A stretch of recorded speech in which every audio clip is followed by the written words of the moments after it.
Let's go to the United Kingdom now, and yesterday the British Prime Minister David Cameron had his say on the referendum for Scottish independence.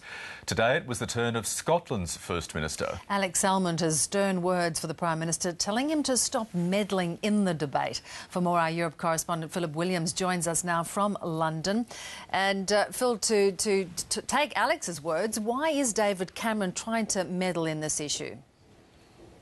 Well, it's a curious debate, isn't it? Because what they're arguing over is not whether to hold a referendum or not. Both sides say there should be a referendum, but who controls the referendum? Who controls the timing? Who controls who can actually vote in the referendum? And what the questions will be. And the Scottish say this is a Scottish issue. It must remain within their purview. But from the British point of view, from the Westminster point of view, David Cameron says this is a UK issue. Only we can decide whether you have a referendum or not. We have the power, you don't. So it's really a turf battle. And what it seems to be aimed at is David Cameron trying to grab the initiative before the vote turns against him. And that's the problem is that about 38%, if you look at the polling now, is in favour of independence. It's been creeping up month by month. So unless there's a referendum soon, he might reach the tipping point where they will simply vote in a majority and Scotland would theoretically then be granted independence, and that's certainly the last thing they want. From the Scottish point of view, they say, let us control this. We want the vote later. We want it in an orderly fashion, and we want it done on Scotland's terms, not on Westminster's terms. And Alex Salmond says, look, this is just another example of meddling from down south. They're at their old tricks yet again. Now, in terms of Scotland's point of view, though, to your point, longer term, would they prefer to see greater unity with the rest of the UK in terms of economic certainty, the very points that David Cameron has made? Well, this is the big question, isn't it? How could Scotland go alone? I mean, certainly they could maybe garner oil and gas revenues, and it'd be a small country of just 6 million or so. They may be able to do it. There's a great debate over how that could work. There's also another compromise proposal that's being put forward by Alex Salmond, and that's what they basically call a super devolution, which would mean increased powers for Scotland from what they've got now, and they've got considerable powers now, but not total independence, so that wouldn't quite scare away those voters that might shy away from that final severing of the ties. But it would give extra powers, up to the point of probably things like foreign affairs and defence, but just about everything else controlled by the Scottish Parliament. So it really comes down to who then does ask this question.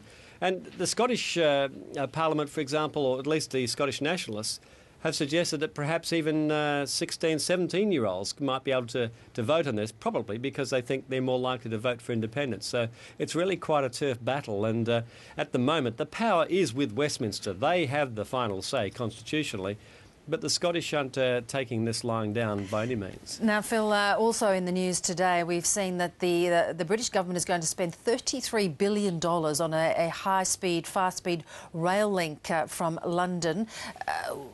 A lot of money at a time of job layoffs and economic uncertainty. Yes, in fact, it's 50 billion. It's about 30-something billion pounds. So it's a huge investment. This is to build a high-speed rail network, and basically what the government has done is to give the green light to this project now, which has been on the cards for a couple of years. It'll first go London to Birmingham, and that'll cut journeys in half, from an hour and a half to about 45 minutes. But the caveat is, whatever's decided now, you'll have to be a very optimistic politician to think you'll be around to reap the benefits, because the first train isn't scheduled to run for 14 years. So it's not something they're going to have to actually deliver on in the short term. Along the way, they're making a lot of enemies too, particularly in some of the rural areas, which are conservative-held areas, because these rural areas are going to have a brand new train whizzing through their backyards, a line that didn't exist before, and they're saying environmentally, financially it's a disaster and has no benefit for those local communities along the way, because it won't stop there. It'll just be the major towns. But Birmingham's just a start. After Birmingham, it goes further north to Manchester, up to Leeds, and then eventually up to Scotland. That's in the way distant future.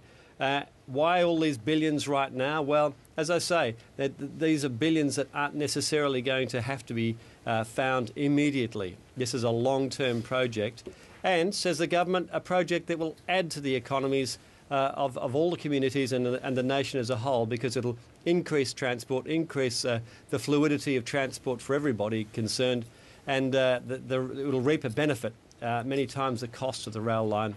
That's poo-pooed by those opponents, of course, who just don't want to see this rail line in their backyard. Phil Williams, thanks so much for your time this morning. Thank you.